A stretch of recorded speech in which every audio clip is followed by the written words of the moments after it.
Welcome to eDiscovery Leaders Live, where I get a chance to chat with luminaries in eDiscovery and related areas. This broadcast is sponsored by Reveal-Brainspace, the industry's leading AI eDiscovery platform. Don't forget to subscribe to watch me, George Socha, weekly with leaders in eDiscovery. Thank you for tuning in.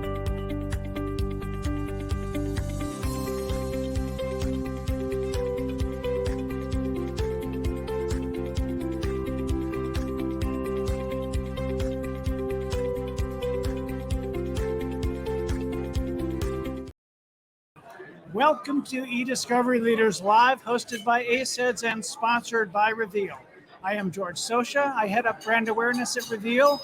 On each episode of eDiscovery Leaders Live, I get the chance to chat with luminaries in eDiscovery and related areas.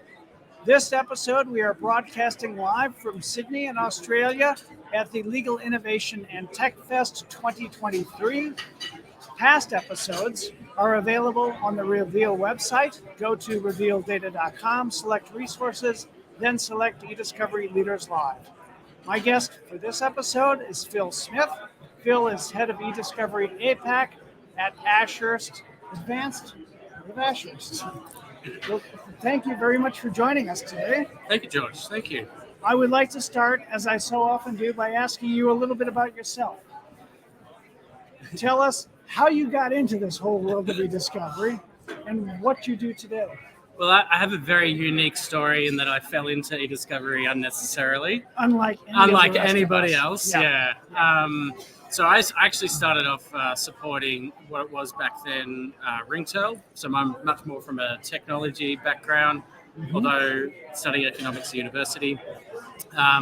And then I became a solutions architect, which is the greatest job for a sort of 20-something young single man traveling around the world, installing enterprise software in various parts, including failing to install it in Turkey, of all places. But then transitioned from that, and I spent about 6 or 7 years in London. And really cut my teeth on, as it was back then, the LIBOR and FX investigations work, which were truly global. Learned from some amazing people from my previous employer at FTI, and then transitioned back to Australia, found myself an English wife, and then managed to convince her to come back to Australia. And you're still here. And we're still here. Okay. 5 or 6 years later, and we're still here, and still utilizing a lot of that experience from those large sort of global regulatory matters we learned from back then, and implementing that into the Australian market. Well, you have seen over time, I'm sure, a big change in what eDiscovery looks like inside a law firm.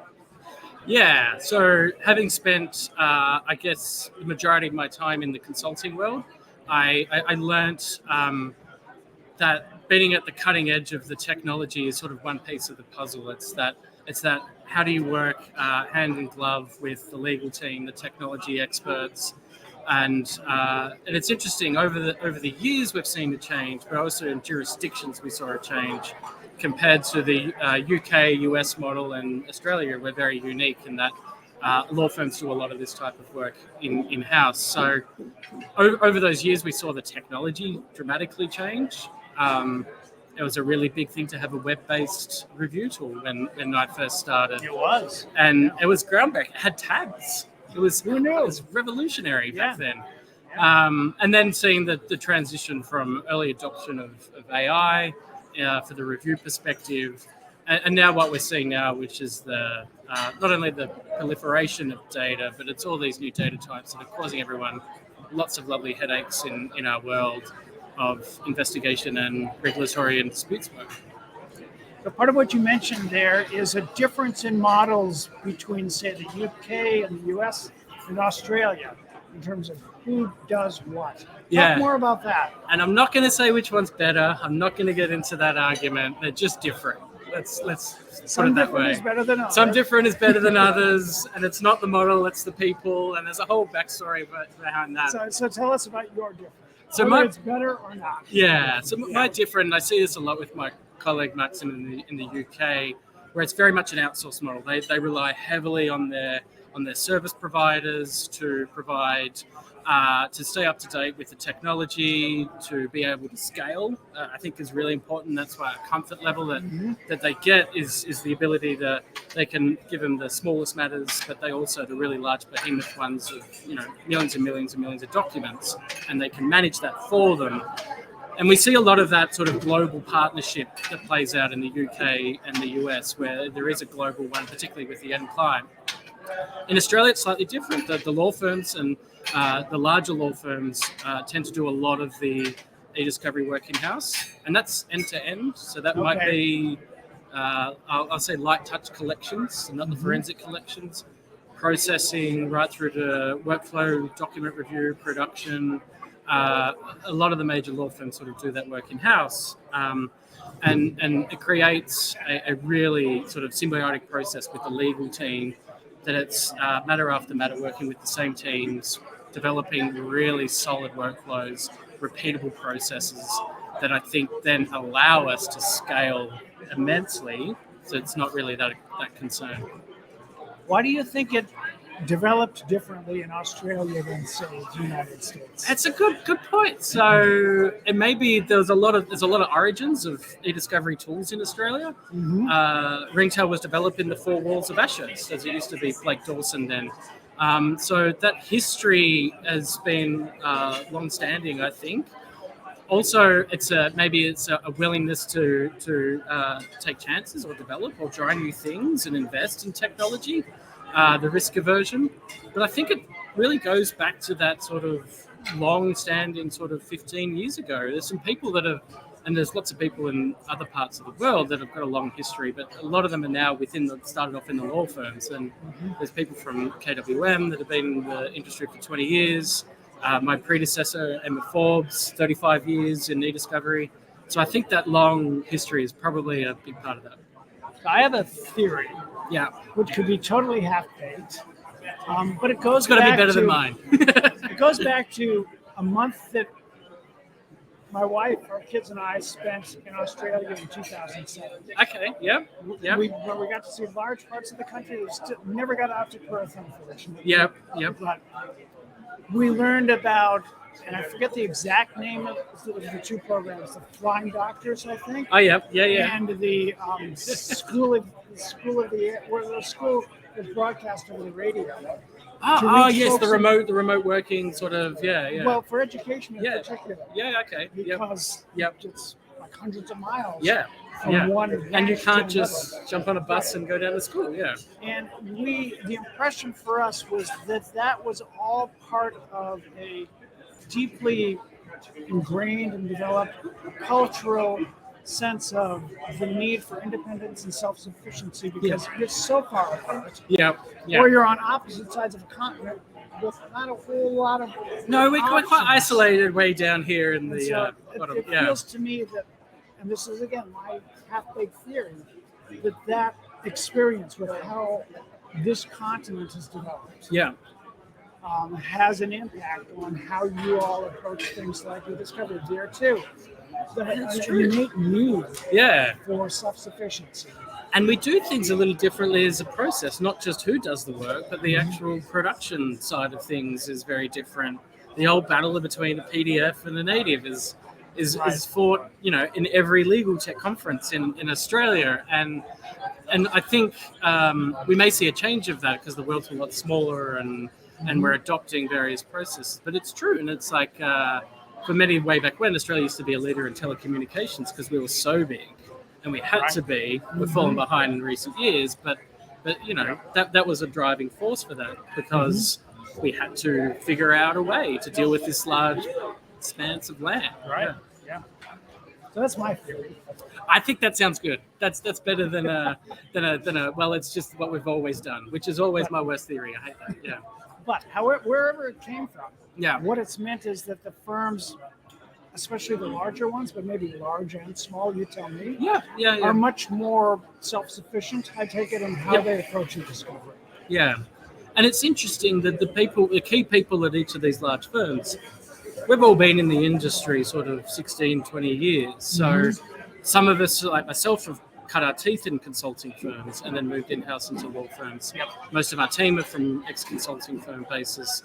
So it's learning kind of that, I guess, that agility that consulting firms have to work with, but then bringing that to the structure of the law firm, which, as we know, in more recent times, there's a big push for law firms to be more agile in their adoption of technology and their approach. And I think it's moved beyond talk now. It's actually coming to fruition that's what they're starting to do. What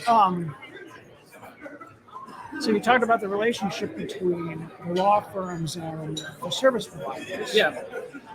What is the relationship as between the law firms and their clients, and how does that differ from the U.S., the U.K., Canada, wherever you choose? And it's a really great question, because I saw a huge difference going from a consulting firm. We're at a little bit of arm's length from the end client into fully integrated into the law firm. And you have this built innate trust because it's the law firm, it's the partner that they've been dealing with for the last 15 years.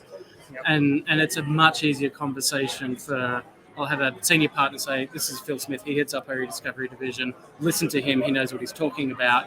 That's the buy-in, that's the trust is established straight away. The client's on board, they know because they've got this long-standing history with someone that's got them through some really painful scenarios, and this is someone that's going to help them do the same again, but with technology. So that was a huge difference in that change, and it takes less time to ramp up. And we have excellent relationships now with the end client, with their information security teams, with their data governance teams, with their in-house legal teams. And a lot of that's just built on that long-standing trust. We don't have to kind of re-establish that with a new matter. So that's helped us a lot. So we are at a legal innovation and tech fest. Yeah. There was a time not so long ago when there probably wouldn't have been a legal innovation and tech fest with the type of buzz we have going on here, the fancy lighting, the music, all of that. Yeah. We were rather a dull and boring lot, perhaps, for many. What happened? How did we get from one to the other? I'd like to say it's the lawyer's fault, because I'm not one, but I really think it's a general adoption to technology from everyone in all industries. I think that it's now not just an innovate for the sake of innovation. There's an actual need to do it, and the tools now. What I've found, and we talked about this previously earlier today, it's no longer for AI, for an example. It's no longer that you need the data scientist to run it, sort of maybe 10 years ago, and then the legal technologists, maybe in the last sort of 2-3 years, that need to run it for you. It's becoming a lot more self-sufficient for the lawyers to run it, so there's a lot more interest and buzz within that. And also there's now a little bit of I think a history of tools actually working and doing what they say they should do. Yeah. And it's a really nice feeling. I remember having to convince the legal team how to use various concept search and concept clustering tools, and sometimes it was very hit and miss, and it was hard to educate them and hard to get them on board. Whereas now the general public has a better understanding of, not a better understanding, but awareness, I think, is a key. At least familiarity at some level. At some level, that do the thing that they read about on Bloomberg Technology. Do you guys have that sort of thing? Helps that, yeah. One of the topics of discussion here at Legal Week in New York, at every legal technology conference, virtual or in person since then, of course, has been ChatGPT. Yeah. And the buzz and the ferment and froth around that. Yeah. What are your thoughts about we'll use that as a perhaps awkward transition into where is all of this headed? Not just ChatGPT, but more broadly. Yeah, I mean, it seems like, going back to my point, that these AI tools are a lot more powerful than they used to be. And I think it's moved a little bit from it's just a party trick as well, which kind of felt like a little bit where there's some substantive use case scenarios and there's real proof in that they're working. And I think it goes beyond ChatGPT. ChatGPT is, an OpenAI and Microsoft first to the game, did it really well. Google's release didn't really go that well. But I think they'll get their act together with Bard, and now Amazon's in there with Bedrock. And I think now utilizing what we have to get our minds around is how can we utilize some of these foundation models? How can we use that as a backbone to create more from that? They're really powerful, but no one wants to put their privilege information into the cloud. Nor should they without good solid controls. Good solid controls and workflows and the like. But I think the next sort of 2 years are going to be the most interesting for us in the e-discovery space is how can we use these tools? So maybe not for old school document review.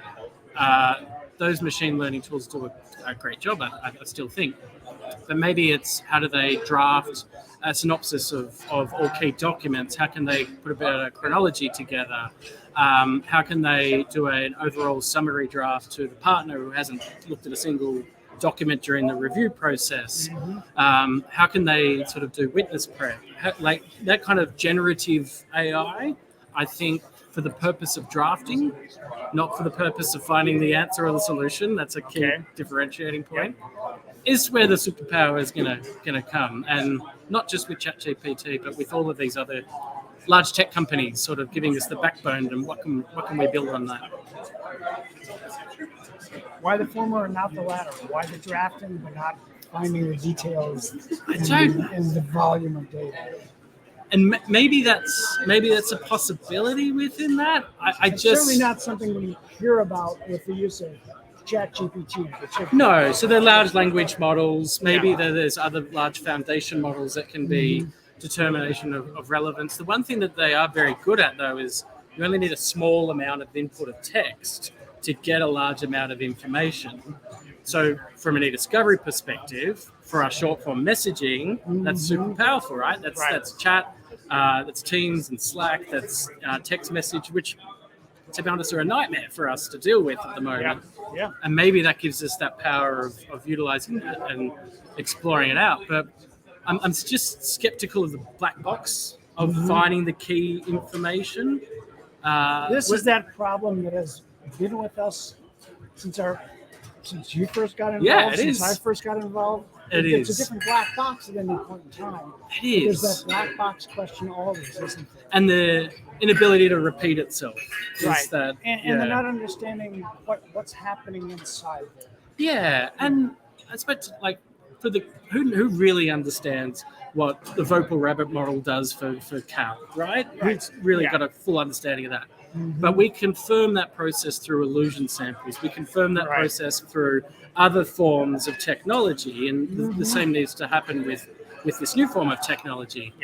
And I think maybe that one step too far of going right to the secret source and maybe the drafting, maybe we do get there. We're not pitching that yet to our legal team, because then that's what's going to really freak them out of, don't worry, it will find it for you. But I mean, the sky's the limit. As soon as it becomes less cost prohibitive to run these things, then that's when the power is going to come out. We're going to see a lot of innovation from that space. So you used a 2-year period of time for as an example. So how would you compare what you anticipate us doing and seeing over the next 2 years with any 2-year period of the past of this history? I just look at the last 6 months of what it's done. Like, there's now legislation trying to get it to stop progress because everyone's too scared of that. Right. Yep. Like, that's kind of what we're facing. So the next 2 years, I'd hazard to guess what that's going to look like. But I think what it does is it becomes more cost effective. Right. So it's cost prohibitive at the moment, but that's going to get better. That's what they need to make. Bring down those costs That always and the efficiency. It's always cost prohibitive exactly. at the beginning. Yeah, and so that will eventually come down, and people will be able to run those models. So I think then that when that happens, then the use case scenarios change, and then we start to use it for adjacent technology within e-discovery. When we go into our identify personal information, we start looking at, we've been talking about expanding the sentiment analysis for HR and behavior. It's now, document reviews now kind of commoditized to a certain point. So how can we use our skill sets in other areas? Right. And push them up to a higher level. Yeah. A higher level rigor. of value. Yeah, and a higher rigor as well. Some of this, it's about a defensible, auditable process. Right. You can't just trust the technology. We don't when we use tar, right? We have to provide our recall and levels, and we have to go to a certain level of defensibility to that. Ironically, we are expected to go to a much higher level of defensibility with that than we ever were with Yeah. human. Well, that's it. And I still see the argument of, well, we've never given you this information before, so we're not giving it to you now. Yeah. And I don't know how long that plays out, because it's trying to demystify the black box by able to do things like statistical analysis. Right. The kind of things that we prove the performance of the process, not that the process works. So I think that still plays a part. And that's information we really didn't actually have. No. Yeah. Testing your search terms back in the day? No one did sampling. No, of course not. Yeah, exactly. We just said, You it's were got that lucky to word. run a search term. Yeah. Yeah. I need to get the population less. Let's change it from within 25 words to within 10 and call it a day. See how that works. Yeah, exactly. Yeah. So once again, turning back to the future. Yeah, Looking forward into the future. Yep. What else are you anticipating happening as we look forward? So AI is just the one component that's going to give us challenges. There's a privacy aspect. What data can move outside of organizations? What needs to stay in with organizations? We're struggling with that immensely. It's kind of a moving goalpost as well. We don't have the GDPR rules like we do in the UK, like we have in Australia, although there's other changes. I'm lucky to refer to risk and legal team for that advice. The other one is just the changing data landscape. So there's just temporary documents. So the what modern day attachments Microsoft calls them. Whatever you want to call them. Whatever you want to call them. The collaborative tools, and people work in a collaborative way. What's the snapshot of time? What they referred to? What does that look like? Who had access to it? All of that becomes a massive problem. And just the way that people communicate. They're all Teams chat, Slack data. We need to consolidate that all, bring that all into one, so we can use our AI tools. AI tools are not useful unless our data is accurate and clean. So we need to get our house in order first before we start using the shiny tools. So it's a complex sort of progression there that involves a lot of collaboration between the technologists, the lawyers, and the client has now become even more, I think, important than it was before. So you can't rest on your laurels yet. No, it's exciting. I'm looking forward to it. We were getting bored there for a while. I know. It was getting... There's a whole... Waiting. Yeah, it's not just new tools, it's new challenges. So yes, very much so. I'm looking forward to the next 2 years. I think it's going to be a great challenge for all of us in the industry. Okay, great. Well, Phil, thank you very much for joining us No today. problem. Always great to have a chat. Yep. Phil Smith is head of eDiscovery APAC at Ashurst. I am George Socha. This has been eDiscovery Leaders Live, hosted by ACEDS, sponsored by Reveal. And Phil, thanks again. Thanks, George. No worries. Thank you. Cheers.